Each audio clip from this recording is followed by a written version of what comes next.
Bab 3251. Batas setiap kultivator. Dalam hati Erikin mulai merasa tidak senang. Tetua ini benar-benar keterlaluan, syarat yang diberikan sungguh tidak masuk akal, jelas-jelas sedang mengusir dirinya pergi. Hanya saja, batas waktu 3 hari di ruang penyembunyian kitab adalah pemberian Steveway padanya. Jika dia pergi begitu saja, batas waktu itu pun akan dibatalkan. Apakah dia masih harus pergi mencari Steveway? Orang itu tidak memiliki hubungan kerabat apapun dengan dirinya, namun karena melihat bakat dalam Makchen dan dirinya, dia pun berbaik hati mengulurkan tangan membantu, dan kini tetua di depan mata lagi-lagi mempersulit, rasanya sia-sia saja. Bagaimana? Jika kamu tidak senang, silahkan pergi. Tetua mengangkat dagu, menatap Erikin dengan penuh menantang. Erikin kesal sesaat, namun dengan segera kembali tenang. Senior, katamu jika dalam waktu setengah jam aku bisa memahami semuanya, kamu akan membiarkanku lewat, aku bisa melakukannya. Tetapi jika aku menggunakan waktu lebih singkat dari itu, apa yang akan kamu lakukan? Tanya Erikin. Tidak masuk logika kan? Jika kamu bisa mengujiku sesuka hati, tetapi aku tidak boleh mengeluarkan syarat apapun. Dia sungguh tidak bisa menerima ancaman orang lain. Jika kamu sungguh ingin melawan, mari kita saksikan sama-sama. Hehe, anak muda, jangan terlalu sombong saat bicara.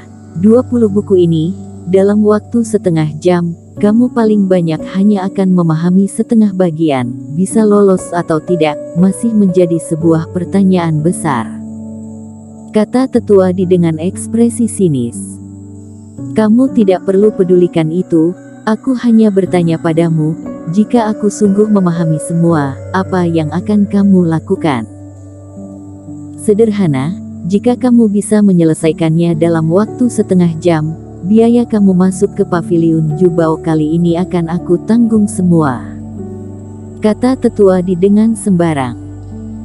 Baik, kalau aku bisa menyelesaikannya dalam waktu 15 menit, kelak setiap kali memasuki ruang penyembunyian kitab biaya yang aku bayar harus dipotong setengah. Soal ini, apakah kamu berani bertaruh? Kata Erikin menantangnya. Hehe, anak muda, kamu benar-benar tidak tahu batasan, hari ini juga aku akan taruhan denganmu. Kata tetua dengan suara meremehkan, lalu mengayunkan tangan. Kini waktu hanya tersisa 15 menit. Erikin pun sedikit memejamkan mata. Bertaruh ya bertaruh, jangan harapkan waktu lebih, bukankah dengan sedikit waktu yang tersisa kamu bisa menyelesaikannya? Hari ini juga aku ingin melihat kemampuanmu. 4 orang di samping sedikit tercengang melihatnya. Tantangan yang dikeluarkan Erikin cukup sembarang, tingkat kesulitan 20 kali lipat lebih dari mereka, namun hanya menggunakan waktu 15 menit. Apalagi tetua juga sudah menyetujuinya. Bukankah ini artinya, akan ada pertunjukan yang sangat menyenangkan? Dan kalian berempat. Tetua berdiri sambil menepuk meja, menunjuk 4 orang yang sedang tercengang. Kalian berempat, kebetulan sekali bisa menjadi saksi atas kami berdua, agar dia tidak mengingkari janjinya. Kamu anak muda yang sangat nakal, setelah kamu kalah, aku pasti akan membuatmu merasakan seperti apa rasanya jatuh dari ketinggian. Selesai berkata, tetua kembali menunjuk Erikin, lalu meregangkan bahu sambil tersenyum dingin. Kelihatannya dia sudah sangat siap untuk menjatuhkan Erikin. Kalau begitu ayo kita coba. Erikin pun tidak banyak bicara, bagaimanapun hasil akhirnya nanti, semua akan menjadi saksi nyata.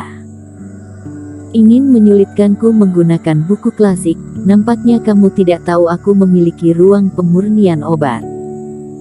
Setelah tetua memulai hitungan waktu, dia pun menjulurkan tangan mengambil 20 buku klasik di depan mata.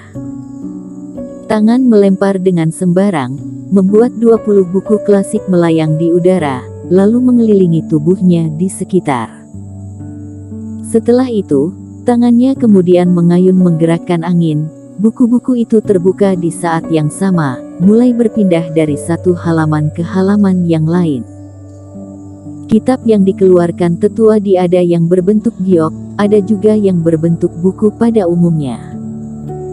Dan kelihatan jelas, tingkat kesulitan buku jenis biasa sedikit lebih tinggi karena harus mencatat semua huruf dan kata ke dalam otak. Kitab berjumlah 20 buah itu terbang dan berputar dengan cepat, mengeluarkan suara jernih di telinga, terdengar sangat jelas di dalam ruang penyembunyian kitab yang hening itu. Kali ini, bahkan sebagian kultivator yang membaca buku di dalam ruangan pun mendengar gerak-gerik mereka, hingga mengalihkan perhatian. Setelah memahami tetua Di dan Erikin sedang taruhan, mereka menjadi semakin kaget. Di tengah kesaksian banyak kultivator, mata dan kerohanian Erikin bekerja dengan cepat, mencatat semua isi buku berdasarkan jenisnya. Dengan sangat cepat, 20 buah buku klasik tiba di halaman terakhir, lalu jatuh kembali ke atas meja. Erikin malah memejamkan mata, duduk bersila di tempat awal. Pembagian jiwa langsung masuk ke dalam ruang pemurnian obat, lalu mulai melakukan analisa. Tetua Di bersandar ke kursi, bola mata berputar, melihat Erikin dengan ekspresi remeh. Erikin bersikap tenang, begitu pula dengannya. Anak muda ini berencana menang, lelucon macam apa ini? Dia memilih buku-buku klasik itu karena sudah memperhitungkan batas yang dapat dicapai oleh Erikin. Menguji murid-murid seperti itu memang sebuah kesenangan bagi tetua Di. Tetapi apakah hanya sekedar untuk menyiksa mereka? Sesungguhnya dia tidak segila itu.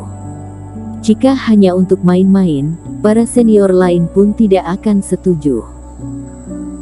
Melihat seberapa jauh batas para kultivator, lalu menemukan kitab yang mampu membuat mereka mencapai batas tertinggi, mendesak para generasi muda itu mengeluarkan semua kemampuan dalam diri, dan tidak berhenti mengembangkan diri masing-masing. Itulah tujuan tetua Di yang sesungguhnya. Namun, berbeda dengan Erikin. Di mata tetua Di, batas maksimal Erikin adalah waktu 1 jam. Untuk memahami catatan Tianyun itu, dia mungkin harus sangat memaksakan diri. Hanya saja dia sengaja menetapkan standar setengah jam karena bertujuan menunjukkan kekuasaannya. Tak disangka, Erikin malah berinisiatif memangkas waktu yang diberikan, dan memutuskan bertaruh dengan dirinya. Kebetulan sekali bisa membuat anak muda itu merasakan siksaan masyarakat yang mengesankan. Agar dia memahami apa akibatnya jika melawan seorang senior. Setelah dipangkas 2 kali, waktu taruhan terus berjalan, dengan sangat cepat taruhan akan segera berakhir. Di tengah proses itu, ada 2 kultivator yang dengan terpaksa berhasil lolos dalam ujian tetua Di.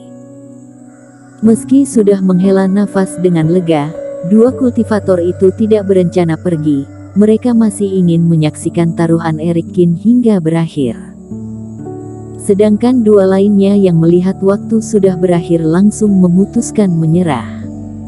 Setelah Erikin membuka mata lagi, tidak sedikit kultivator menunggu untuk melihat hasil di sekeliling.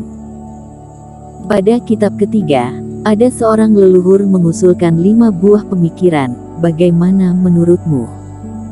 Sama sekali tidak memberi Erikin waktu tambahan, mata tetua Di langsung terang bercahaya ketika waktu berakhir. Dia pun mulai mengeluarkan suara, pertanyaan sulit langsung menyerang Erikin.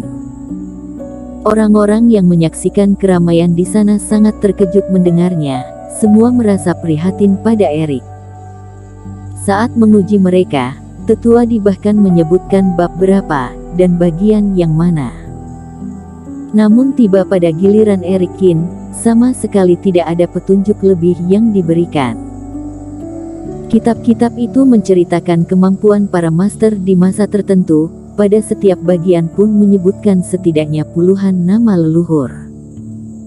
Orang-orang merasa, jika tetua melontarkan pertanyaan pada diri mereka seperti itu, mungkin saja dalam seketika mereka tidak tahu siapa yang dimaksud, apalagi menambahkan pendapat sendiri. Hanya saja, sesaat setelah tetua melontarkan pertanyaan, Eric Kin malah langsung menjawab dengan sangat mengejutkan. Sesuai dengan beberapa catatan akhir, perkataannya ada 3 yang benar, dan 2 lainnya masih perlu dicurigai. Eric Kin sama sekali tidak bingung. Setelah itu dia kembali mengulangi kalimat itu, lalu menyampaikan pendapatnya sendiri. Di kitab ke-6, ada seorang master menyarankan Suizu menggunakan sumber energi berupa air sebagai pondasi pelatihan, fokus pada satu bidang, demi memperkuat daerah Suizu. Bagaimana menurutmu? Aku merasa tidak cukup bijak, ada 3 alasannya.